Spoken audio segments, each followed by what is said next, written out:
hommikust sulle. Mina siin oma metsarajal jälle.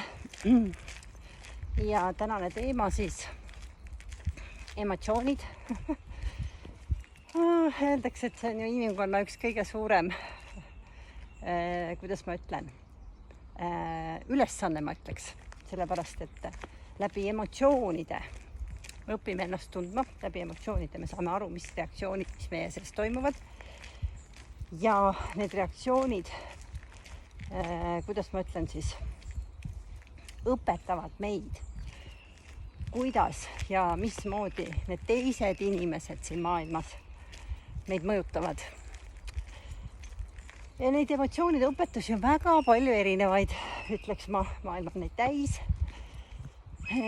Ja ise ma olen ka vaadanud ja jälginud seda, lind nii ägedalt praegu teeb häält. Nii et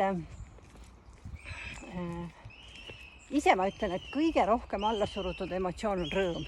Sellepärast, et ma näen, et rõõmsaid inimesi,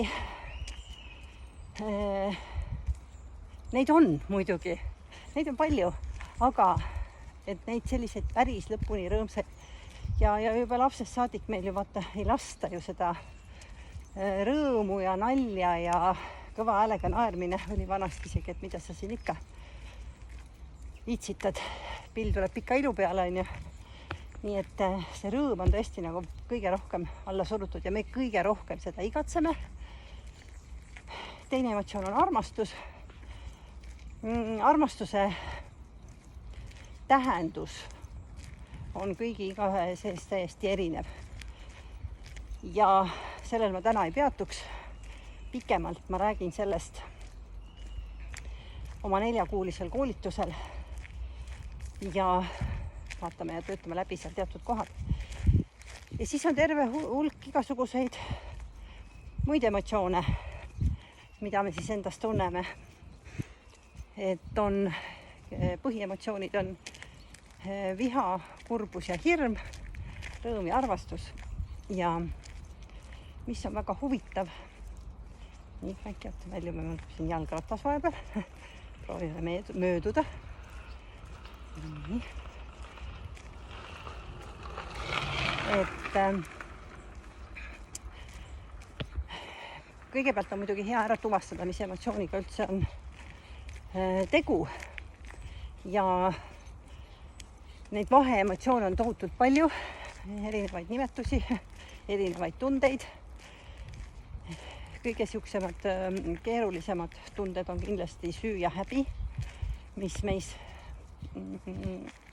on jätnud väga tugeva reaktsiooni.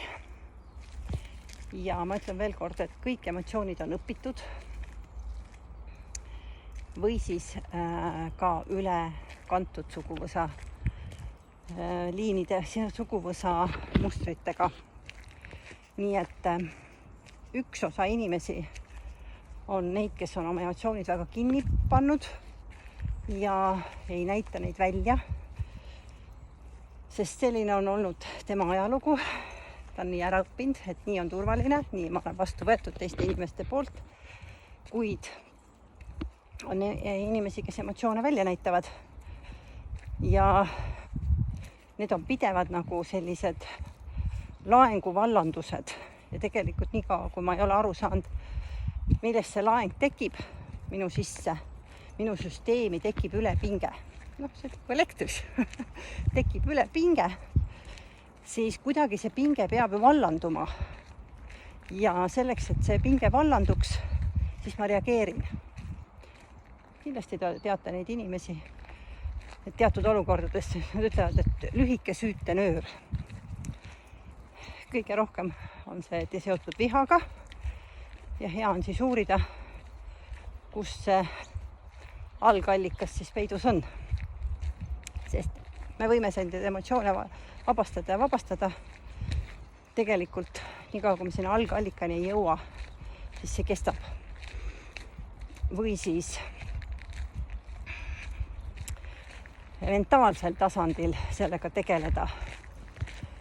Aga kui see on füüsilisel tasandil meie sees ja see on vabastamata, siis toimuvad füüsilises kehas mingisugused muutused ja reaktsioonid, pinged jäävad siia kehasse.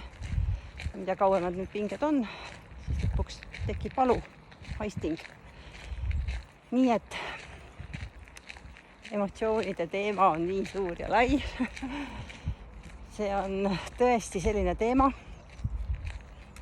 Ja ma tõesti käsitlen seda oma 4-kuulisel koolitusel. Nii et oled sinna oodatud ja lahendada enda sees need põhilised pingekohad. Nii et soovin sulle mõnusat päeva ja hea on, kõige lihtsam on see, et kui ma tuvastan emotsiooni, ma päriselt saan aru, mis emotsioon see on. Ja nii nagu Maia Kate Väljatagagi ütleb, et ja siis ma ütlen, et ma tunnen viha, ma tunnen rõõmu, ma tunnen kurbust, ma tunnen hirmu ja läbi selle on juba mingisugune koht meie süsteemis sellele emotsioonile antud. Nii et head enda süsteemi uurimist ikka soovin ja juhendust sinu endani. Mõnusat päeva!